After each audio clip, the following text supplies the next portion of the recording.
உச்சநீதிமன்றத்தால் unconstitutional அப்படின்னு சொல்லப்பட்ட ஒரு வழக்கின் தீர்ப்பை தான் பார்க்க போகிறோம்.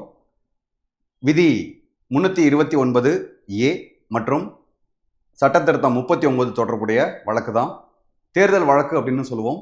ராஜ்நாராயணன் வர்சஸ் இந்திரா காந்தி 1975 நடந்த வழக்கு. இந்த வழக்கு அலகாபாத் உயர்நீதிமன்றத்தில் முறையிடப்பட்டிருக்கும். 1971 நடந்த தேர்தலில் அரசு வாகனங்களையும் அரசு ஊழியர்களையும் தன்னோட பிரச்சாரத்திற்காக பயன்படுத்தினாங்கன்னு சொல்லிட்டு ராஜ்நாராயணன்ற ஒரு கேஸ் ஃபைல் பண்ணுறாரு. இதை எடுத்து விசாரிச்ச அலகாபாத் கோர்ட் ஆமாம் இது ஊர்ஜிதப்படுத்தப்பட்டதுன்னு சொல்லிட்டு அந்த தேர்தலை கேன்சல் பண்ணுறாங்க.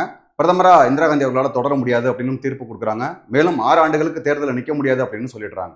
இதை தொடர்ந்து 1975 ஜூன் மாதம் 24 உச்சநீதிமன்றத்தில் கேஸ் ஃபைல் பண்ணுறாங்க, மேல்முறையீடு. உச்சநீதிமன்றம் இதை விசாரிச்சுட்டு போதிய முகாந்திரம் இல்லை, ஆனாலும் இந்திரா காந்தி அவர்கள் நாடாளுமன்றத்தில் வாக்களிக்க தகுதியற்றவர் அப்படின்னு சொல்லிட்டு அதுக்கான தீர்ப்பை கொடுக்குறாங்க. அடுத்த நாள் ஜூன் 25, 1975 நேஷனல் எமர்ஜென்சி அப்படின்றத இந்திரா காந்தி அரசாங்கம் டிக்ளேர் பண்ணுறாங்க.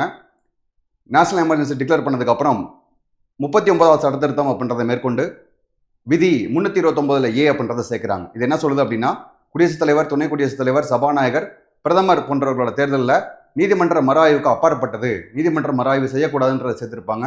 உடனே உச்சநீதிமன்றம் தானா முன் வந்து இந்த கேஸ் எடுத்து விசாரிப்பாங்க.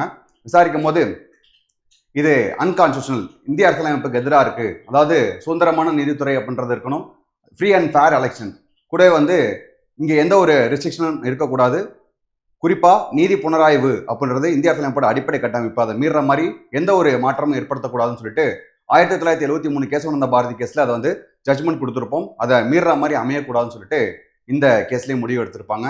இந்த கேஸோட முடிவாக என்ன நடந்திருக்கும் அப்படின்னா, இந்திரா காந்தி அவர்களோட பதவி அப்படின்றது பறிக்கப்பட்டிருக்காது, ஆனாலும் இந்த தீர்ப்பை பொறுத்த வரைக்கும் அரசியலமைப்பை மீறி நடக்கக்கூடாது அப்படின்னு சொல்லிட்டு தீர்ப்பை முடிச்சிருப்பாங்க. இதை தேர்தல் வழக்கு அப்படின்னு சொல்லுவாங்க.